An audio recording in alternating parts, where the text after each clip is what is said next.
अस्सलाम वालेकुम। मैं हूं आपका दोस्त मोहम्मद आसिम खालिद और मेरे साथ आज मौजूद हैं जनाब मोइज़ खान।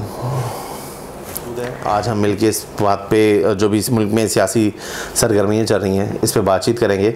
हॉट टॉपिक आजकल का जो चल रहा है हमारे साथ, वह पाकिस्तान तहरीक इंसाफ में जो इंटर पार्टी इलेक्शन कमीशन ने इंदिया दिया था 30 दिन के या 20 दिन के अंदर करने का, और उसके मुताबिक जो सियासी जमातों ने जो महाज पाकिस्तान तहरीक इंसाफ के लिए खोल दिया है उसके बारे में बातचीत करेंगे। इस चीज़ में ये भी देखेंगे कि क्या कोई सौतेला सलूक किया जा रहा है पाकिस्तान तहरीक इंसाफ के साथ, और पाकिस्तान तहरीक इंसाफ खुद क्या इस बारे में करना चाह रही है। ये 2-4 चीज़ें हम लोगों ने अपने पास सोची हैं और उस पर डिस्कस भी कर रहे हैं।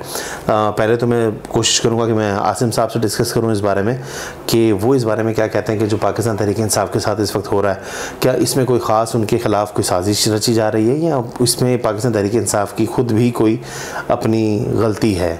जी आसिम साहब, आप मुझे बताएं इस बारे में कुछ। मोइज़ साहब, मैं आपको इस बारे में यही कह सकता हूँ कि जो इम्तियाजी सलूक PTI के साथ किया जा रहा है वो पूरी आवाम के सामने ही है, लेकिन जो इलेक्शन कमीशन ने अपना एक फ़ैसला दिया कि इंटर पार्टी इलेक्शन होने चाहिए और बिलखुसूस वो इसरार किया कि PTI को जो है उसकी बुनियाद रखनी चाहिए, तो PTI ने तो वो उसको फॉलो करते हुए अपने पार्टी के अंदर इंटर पार्टी इलेक्शन करवाए और उसके नताइज आपके सामने हैं। चेयरमैन गौहर साहब जो हैं वो मुंतखब हो गए। अब आप उस पर सवालात कर सकते हैं, उस पर मीडिया के अंदर भी सवालात चल रहे हैं और मैं इस पे इतना से तज़िया दूंगा कि मुझे नहीं लगता कि किसी को भी शौक़ है पाकिस्तान तहरीक इंसाफ के पीछे जाने का।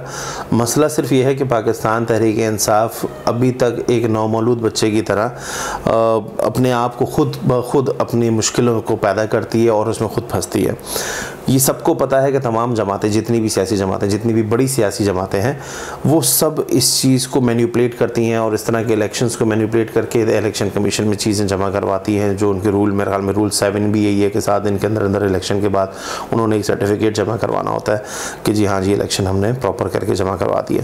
तो उसी हिसाब से अगर आप इस मामले को आप आगे भी देख के चलते हैं तो ये मामला तो सारी जमातें करती हैं। मतलब आप खुद देख लें कि नवाज शरीफ साहब के मुकाबले में भी कोई नहीं आता था, जरदारी साहब के मुकाबले में कोई नहीं आता था, ये फजलुर रहमान हो, ये जितने भी लोग हैं, ये जब अपनी पार्टीज़ में इलेक्शन करवाते हैं तो इनकी अपनी एक मौरूसी सियासत इसमें चल रही है। अब जाहिर है एक जो लोगों ने एक मिल की जो जमात बनाई होती है फिर उसको लेके चलते हैं तो वो उस पावर को अपने हाथ से जाते हुए देख नहीं सकते। एक तो ये बात। दूसरा ये बात है कि वो उस करप्शन को भी इतने प्यार से करते हैं कि वो किसी को नज़र नहीं आ रही होती। अगर उसमें वो कोई क्राइम कंडक्ट कर रहे हैं तो अगर बेसिकली तो ये उनकी मिली भगत से सारा कुछ हो रहा होता है, लेकिन उसमें कोई उनको बोल नहीं सकता क्योंकि वो बज़ाहिर उसको उतना स्मूथली पूरा लेके चलते हैं तो कोई उसमें सवाल करता नहीं है। अब तहरीक इंसाफ खुद चाहती है कि उन पर सवाल हो।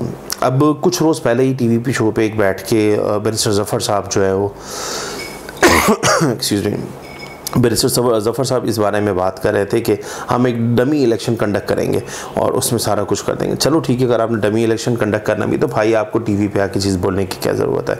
अकबर इस बाबर साहब अभी गए थे जो कि बानी रुकनों में हैं इसके पाकिस्तान तहरीक इंसाफ के, और वही वो वाहिद शख्स हैं जिन्होंने बाहर की जो इलीगल फंडिंग आ रही थी उसके बारे में जो इलेक्शन कमीशन में जो केस किया था और कोई 7 से 8-9 साल वो केस चला और उसके बावजूद उनके ख़िलाफ़ कोई एक्शन नहीं होता था। और फाइनली जो इस वक्त पाकिस्तान तहरीक इंसाफ के ख़िलाफ़ जो इलेक्शन में जमात के ख़िलाफ़ जो हुआ उस सब में वो एक वाहिद शख्स थे कि जिनकी दरख्वास्त में अमल दरामद किया गया और उसका फ़ैसला उनको सुनाया गया।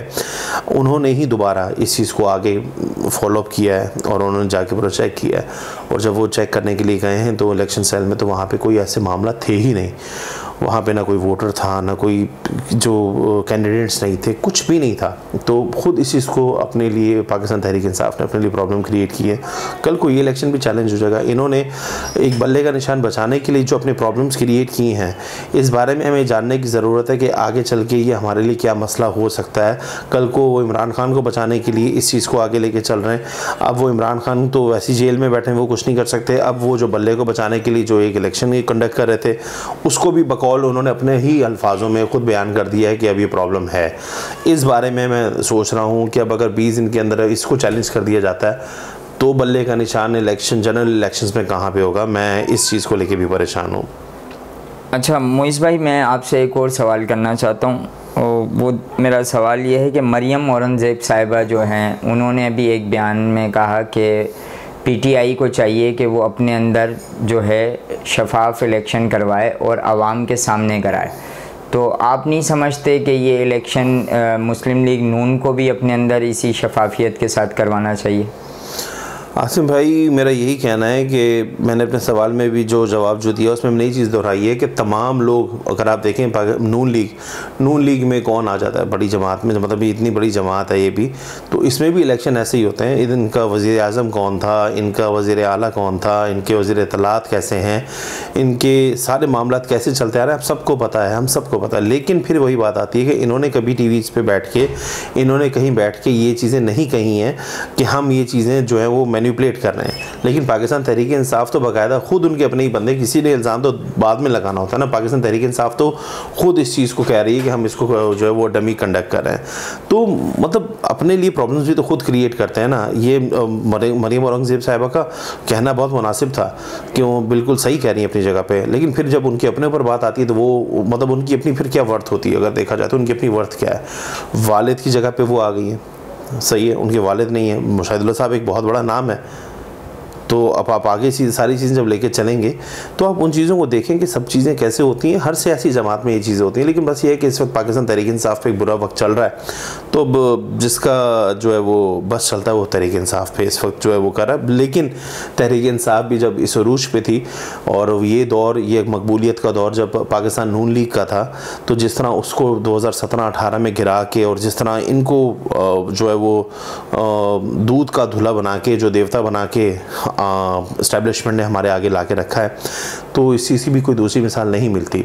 और फिर जो सरिया इनके मिनिस्टरों के गलों में और जो पाकिस्तान तहरीक इंसाफ में आया गले में, आपने खुद देखा कि एक शख्स ने पूरी अपनी सियासी जमात को तबाह कर दिया है। और आज उसका 9 मई एक सबसे बड़ी मिसाल है कि जिस जनरेशन को हमने जहाँ से लेके चलना था उस जनरेशन को हमने तबाह करके रख दिया है। बहरहाल ये एक बहुत बड़ा टॉपिक बन चुका है। 9 मई पाकिस्तान का बेसिकली 9/11 ही है। तो इस चीज़ को अगर देखें और समझें तो आज वो सारी बातें जो उस वक्त जो सियासी जमात में लोग, जो असद उमर साहब कहते थे, जो शाह महमूद कुरैशी साहब कहते थे, सभी खुद कहते थे कि तमाम सियासी बंदा कहते किसको हैं कि अपने इख्तलाफात को साइड पे रखकर अपने इन फैसलों को बंदा आगे लेके चलता है, सबको इत्तेहाद में इत्तेफाक से बंदा लेके चलता है। तहरीक इंसाफ में आप खुद कहते हैं कि अपना बंदा सबसे बड़ी बात है कौन? आज भी आप देख लें तो उनका अपना प्रेसिडेंट कौन है, जिसको वो चोर डाकू कहते थे, वो उनका प्रेसिडेंट है। अब जो चेयरमैन जिनको बनाया वो 1 साल पहले अपनी जो है वो पाकिस्तान तहरीक इंसाफ में आए, बैरिस्टर क्या नाम है उनका, बैरिस्टर गौहर साहब। 1 साल पहले वो सियासी जमात में आए और उनको आपने अब चेयरमैन बना दिया। ये शेर मरवा साहब कौन है? क्यों इनकी ज़ुबानों के इंतखाब के बिहाफ पे जब आप उनको ओहदे देंगे, बदजुबानियाँ करवाएंगे? ये शहजाद गिल साहब क्या थे? ये जितने भी आप उनको देख लें, ये मैं बहरहाल अब इनके बारे में बोलना फजूल है। ये जिनको पास्ट होना चाहिए था अब वो प्रेसिडेंट दोबारा बनते जा रहे हैं, क्योंकि आधे से ज़्यादा सारी जो इसकी चाइना कॉपी जो जमातें बन गई हैं, अब यही लोग सारे उसमें चले गए हैं। तो हमारा सियासी कोई मयार है नहीं। तो आज अगर नून लीग ये बोलती है, ये पहली दफ़ा वैसे ये नून लीग की खुशकिस्मती रही है कि इतनी सख्तियों के बावजूद नून लीग टूटी नहीं। काफ़ी लोग गए लेकिन फिर भी नून लीग उस तरह नहीं टूटी जिस तरह वो हमेशा जो है वो इलेक्शन के बाद टूटती थी या हर मार्शल लॉ के बाद टूटती थी। तो इस बारे में तो मैं सिर्फ इतना ही बहुत आसानी से कहूँगा कि एक बुरा वक्त है तहरीक इंसाफ पे। तो इस वक्त वो जो भी करेंगे तो वो बुरा ही लगेगा, या जो भी चीज़ होगी तो उसमें खामियां निकाली जाएंगी। ऐसा नहीं है कि वो गलत नहीं है, वो बहुत जगहों पे गलत हैं, लेकिन इसमें पाकिस्तान तहरीक इंसाफ की अपनी गलती है। उन्होंने तमाम अपने सीनियर्स की रिस्पेक्ट नहीं की, जिन्होंने पार्टी बनाने में, पार्टी चलाने में उनका साथ दिया इमरान खान साहब का। और आज इमरान खान साहब इस मुश्किल में हैं तो वो लोग अभी भी, बहुत से अभी भी ऐसे लोग हैं जो इमरान खान के साथ अभी भी सिंसियर खड़े हैं, लेकिन इमरान खान साहब उनको अभी भी देखना नहीं चाहते या उनके ऊपर भरोसा नहीं कर पा रहे। कसूरी साहिबा जो थी, मिसेस कसूरी, या वो जो अभी जो लॉयर है उनके साथ भी, उनमें जो सीनियर लॉयर्स थे जिन्होंने तहरीक इंसाफ का शुरू से साथ दिया, असूली मौक़िफ़ रखे, उनके साथ भी क्या सलूक किया गया। तो लोग खुद बदज़न भी हो रहे हैं। इनको किसी दुश्मन की ज़रूरत नहीं है, जो जरदारी साहब भी कहते थे, जो सब कहते हैं।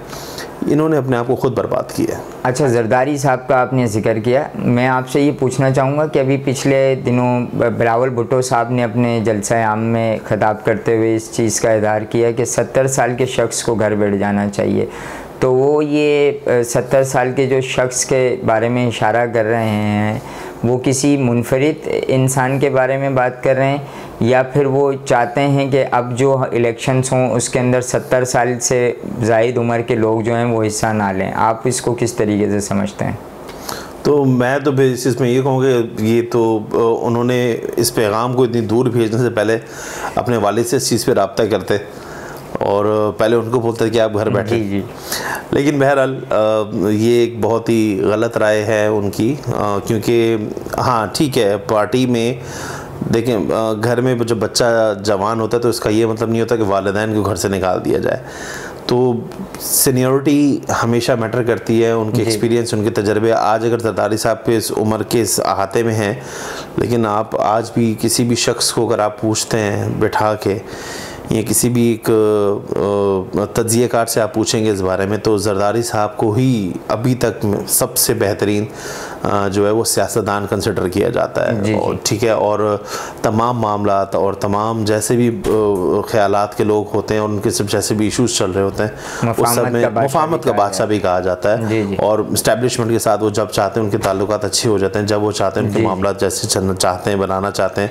इवन अब काफ़ी नवाज शरीफ साहब के टाइम में भी जब ये शहबाज शरीफ साहब की हुकूमत आ रही थी तो उसमें भी गारंटर्स के तौर पे इनको काफ़ी जो है वो आगे रखा गया था।